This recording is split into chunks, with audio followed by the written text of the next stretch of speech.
धन्यवाद। इस मंच पे उपस्थित सभी महानुभाव और हम तो इसका संचालन कर रहे हैं हमारे प्रदेश के मंत्री पूर्वांचल के प्रभारी मुन्ना जी, जिनको हम बचपन से बड़े छोटे से व्यापारियों की सेवा करते देख रहे हैं।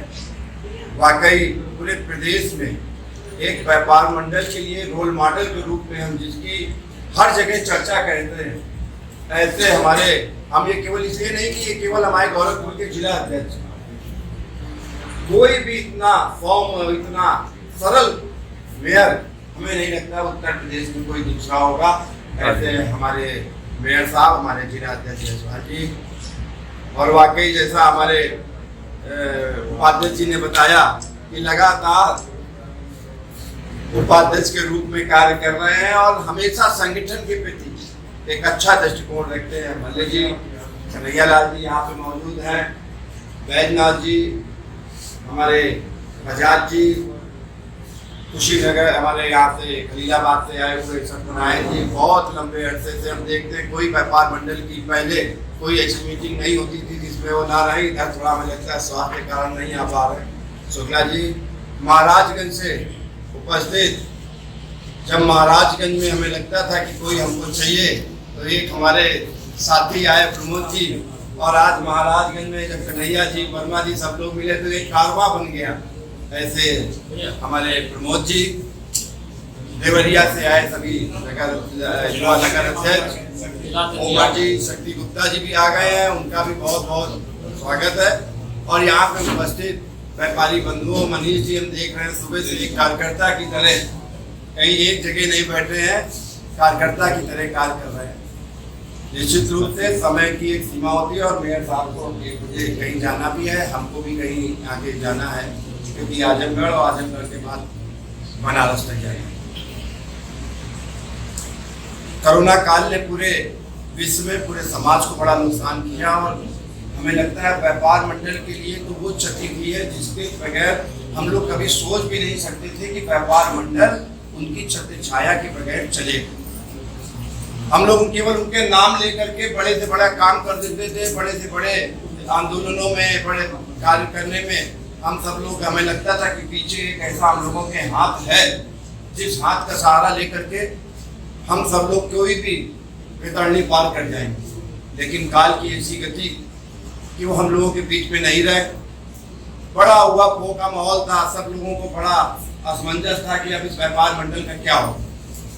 तब हम धन्यवाद देंगे, आभार देंगे आप सभी महानुभावों का कि इन्होंने एक जिम्मेदारी हमको वेबिनार मीटिंग के माध्यम से दी। इस मीटिंग के माध्यम से और गोरखनाथ धाम के पावन भूमि पे हम आप सबको ये स्पष्ट करना चाहते हैं कि आप सब लोगों ने ये जो निर्णय लिया, हम अपने मन, वचन और कर्म से किसी भी प्रकार से आप लोगों के डिसीजन में आप लोगों को भविष्य में पश्चाताप हो ऐसी स्थिति नहीं आने देंगे।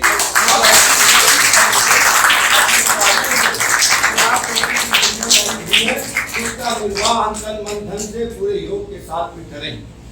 भगवान ऐसी गोरखनाथ हमको इतनी शक्ति दे कि हम उस धर्म का, उस कर्तव्य का निर्वाह कर पाएं, ऐसी शक्ति दे।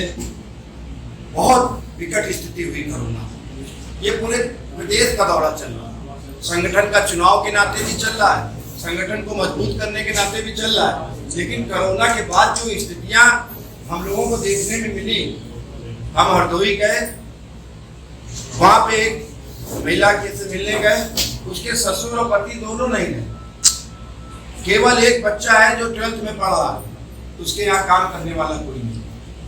हम व्यापार मंडल के माध्यम से गए, हमने कहा बहन जी अगर कोई सरकारी नोटिस आती है तो आपको उसको जवाब देने की जरूरत नहीं है, ये काम हमारे व्यापार मंडल के यूनिट करेंगे, उसकी जिम्मेदारी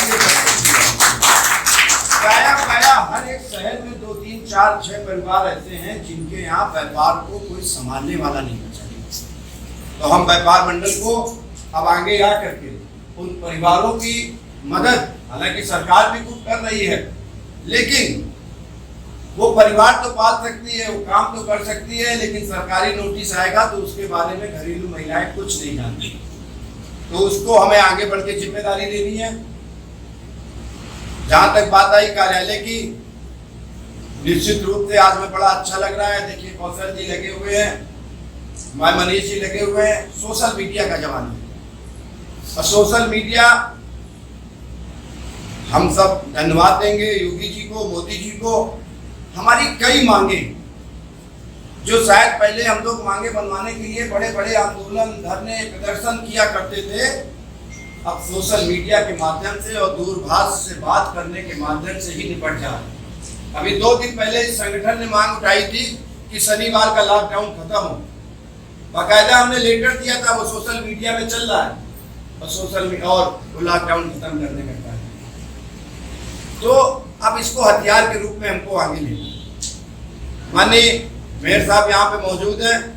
हमारी इच्छा भी थी कि हम पहले इसलिए बोले कि जब सोशल मीडिया का ये कार्यालय होता है तो उसके लिए एक जगह की जरूरत होती है। आपके रहते गोरखपुर में, क्योंकि मंडल का एक ये बहुत बड़ा क्षेत्र है, आज सब मंडल के लोग आए हैं, एक ऐसा जगह हो जाए जिससे हम सब लोग वहाँ पे बैठ सके, अपनी मीटिंग करें। हालांकि किराना अतिथि गृह ने हमेशा हम सब लोगों का स्वागत किया है, लेकिन देखिए अच्छे हाथों में अगर कोई चीज रहती है तो उसका फायदा पूरे समाज के हर वर्ग को होता है। हमें बताया गया इतनी सस्ती, गरीब लोग यहाँ पे आकर के शादी इतने कम रेटों पे कर जाते हैं, तो ये यहाँ की कमेटी उसके लिए बधाई पात्र है। हम माननीय नगर प्रमुख साहब से निवेदन करेंगे कि ऐसे ही कोई एक जगह गोरखपुर व्यापार मंडल को आमंत्रित कर दें आपके रहते, जिससे हम यहाँ का भी कार्यालय है। देखिए जब हम कार्यालय खोलते हैं तो हम सब लोग एक जगह पे बैठते हैं, जब बैठते हैं आपस में मिलते हैं तो नई नई चीजें आती हैं। हमारा पूरा प्रदेश में जाने का केवल मतलब ये है कि व्यापारियों की जो समस्या आ रही उनको हमें लिखना है और लिख करके प्रदेश की सरकार के साथ में सामंजस्य बनाने का कार्य करना है, उनको भेजना है। और अच्छी बात यह है कि इस समय की मौजूदा सरकार हम जो बात कहते हैं उसको सुनती है।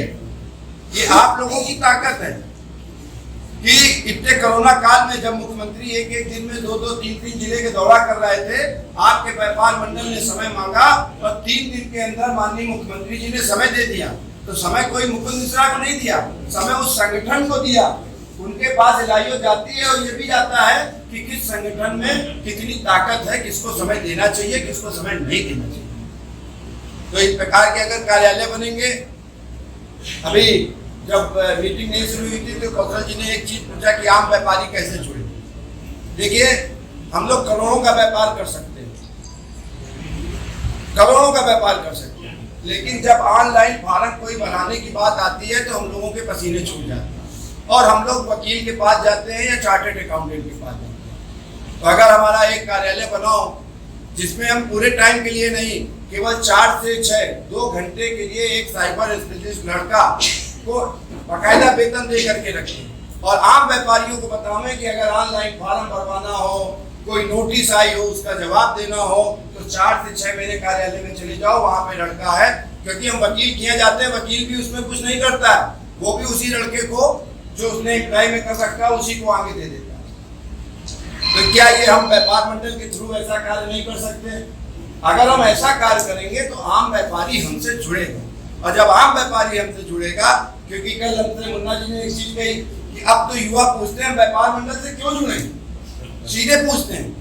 तो व्यापार मंडल से इसलिए जुड़े कि हम उनके साथी हैं व्यापार में भी, व्यापार में कोई सरकारी अफसरशाही हो उसके लिए भी हम लोग एक होकर के। माननीय नगर प्रमुख जी, हालांकि आपका तो बहुत लगाव और जिस प्रकार से लगाव, जैसे जब मीटिंग में आए तो सबसे पहले शायद हम लोगों को वो चीज पिंच नहीं की, लेकिन हमारे नगर प्रमुख को एक चीज पिंच की और उसको हम पूरे प्रदेश में लागू करें कि पंडित जी की एक फोटो होनी चाहिए।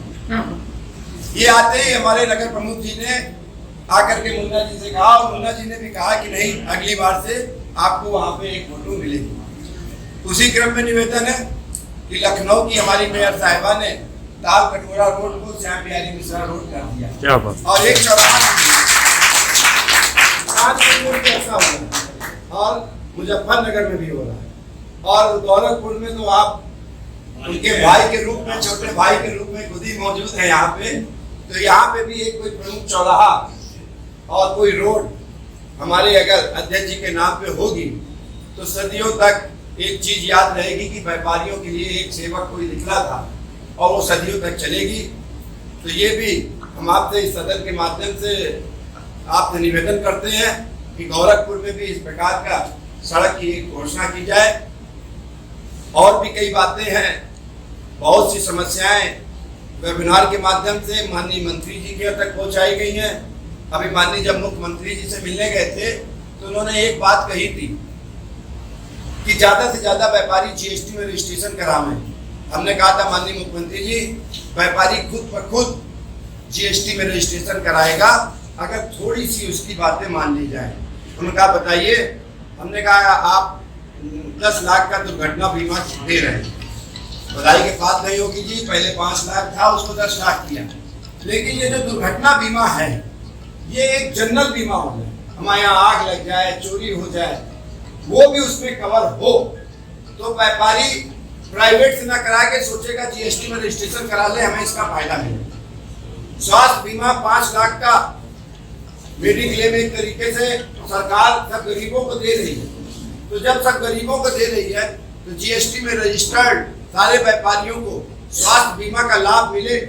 अगर ऐसी छोटी छोटी चीजें सरकार पेंशन की योजना वो लाई है, उसके लिए बहुत बहुत उसको बधाई, लेकिन वो अभी अधूरी है।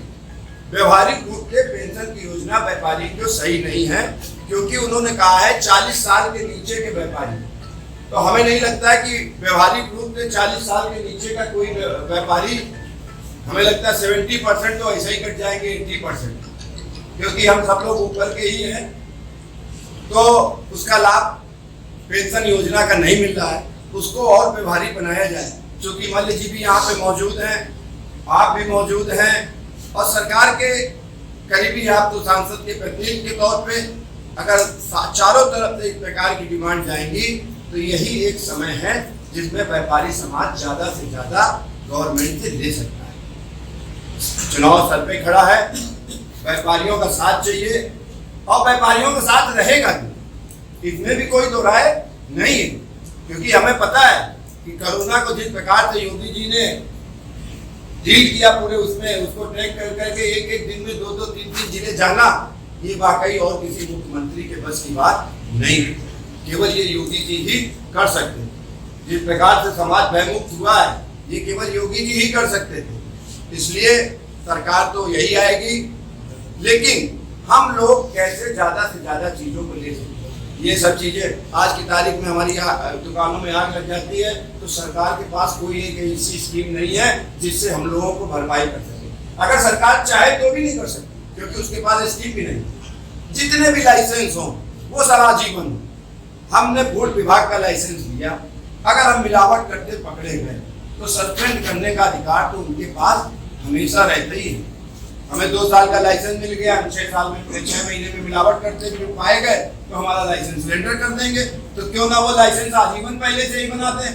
हमें बार बार विभागों के चक्कर क्यों काटने पड़े, हम क्यों उनके पास जाएं। ऐसी छोटी छोटी बातें हैं जिसके लिए आपका व्यापार मंडल संघर्ष कर रहा है। बाकी आप लोग जो सुझाव और देंगे संगठन को दृष्टि, माली जी ने बताया जहाँ पे भी 100 दुकानें हैं, संगठन का विस्तार कैसे किया जाए, वहाँ पे हम व्यापार मंडल की कमेटी का गठन करें। 30 है तो 40 बनावें और अपना कार्यालय जरूर करें। कार्यालय वाईफाई युक्त हो, मॉडर्न जमाना है। और हमें आज की तारीख में जो भी सरकार से बात करनी है, बड़ा अच्छा होता है अगर हम एक ट्वीट करें, गोरखपुर व्यापार मंडल का अपना ट्विटर अकाउंट, फेसबुक, ये सब कुछ हो, प्रदेश कार्यालय से एक ट्वीट जाए और उसके हमें लगता है कि पूरे प्रदेश में 1000 अगर रिट्वीट हो गए तो ये मान के चलिए सरकार उस समस्या को तुरंत संज्ञान में ले लेती, उसका रिजल्ट चाहे जो कुछ दे। लेकिन अब जरूरी नहीं है कि हम धरना करें, प्रदर्शन करें, ये करें। इस माध्यम में भी अपने व्यापार मंडल को आगे बढ़ाए। तो चूंकि मेयर साहब को जानना है और समय से मेयर साहब आ गए थे, तो ऐसी छोटी छोटी समस्याएं हैं जिनका निस्तारण संगठन के द्वारा ही हो सकता है। एक अकेला व्यक्ति की न तो सरकार से लड़ सकता है, न सरकार के पास अपनी बात पहुंचा सकता है। इसलिए युवाओं से ये बताने की जरूरत है। आप भी चिंता में थे कि अब बैजनाथ जी भी चिंता में थे कि नए लोग आ नहीं रहे, नए बच्चे आ नहीं रहे व्यापार मंडल में, कि भाई कैसे क्या होगा, हमें क्या फायदा, वही पुराने लोग। तो उनको ये बताने की जरूरत है कि एक अकेले बात ना तो संगठन को, ना तो सरकार तक पहुंचा सकता है, ना बात कहीं भी किस प्रकार से रख सकता है। जब एक संगठन की ताकत होती है तो संगठन की इस ताकत को, और संगठन में इसलिए जुड़े क्योंकि अगर महापौर के रूप का उदाहरण, इसीलिए हम कहते हैं कि रोल मॉडल है पूरे प्रदेश में। हम कई जगह इस बात को रखते हैं। हमारे मल्ल जी विधायक, देखिए शुरुआत बने विधायक, लेकिन कहीं ना कहीं उस विधायक बनने के पीछे व्यापार मंडल का भी पूरा योगदान है। बिल्कुल सही बात। तो इसलिए व्यापार मंडल में युवा जुड़े, हमारे यहाँ आवे, ईमानदारी सीखे। हमारे पंडित जी ने कहा है, और हम फिर ये बात कह रहे हैं कि गोरखनाथ जी हमको इतनी कृपा करें। हमारे पंडित जी ने कहा है कि संगठन का पैसा बेटी के पैसे के बराबर होता है, एक एक पैसे का हिसाब। और हमने तो, मेरे साहब देख के बड़ा अचरज हुआ कि जब पिताजी नहीं रहे, अचानक नहीं रहे, कभी ध्यान नहीं देते थे कि वो क्या खर्च कर रहे हैं, क्या नहीं खर्च कर रहे हैं। लेकिन जब हमने उनका इसके बाद निकाला और हमने ऑफिस का खर्चा जोड़ा, तो आपको बता दें, आश्चर्य होगा कि इतने बड़े प्रदेश व्यापार मंडल का जो मंथली खर्चा आ रहा था, वो मैं ऑफिस स्टाफ मिला करके केवल 45 से 50 हजार के बीच में, और संगठन पूरे देश और प्रदेश और सब जगह चल रहा था। तो इतने कम संसाधनों से संगठन चलाना हमने सीखा है। और वो हमको एक बात बता चुके हैं कि संगठन का पैसा कभी व्यक्तिगत रूप में न खर्च करना, क्योंकि जिसने जिसने खर्च किया है उसका एग्जाम्पल भी हम यहाँ पे किसी का नाम नहीं लेंगे, लेकिन संगठन के पैसे में जिसने नियत खराब की है उसको वक्त ने कौन सा दौर दिखाया है, ये भी हम सबके सामने है। सही बात। इसलिए देने वाला ऊपर वाला है, खुद देगा संगठन का। और जिस दिन ये समझना कि हम संगठन की सेवा नहीं कर पा रहे हैं, तो उस दिन अपने पद से किसी दूसरे को बैठा देना, आप मत रहना, और किसी अच्छे उसके लिए भी बहुत बहुत धन्यवाद। हमें देवरिया से शक्ति जी बड़ा विलंब से आए, लेकिन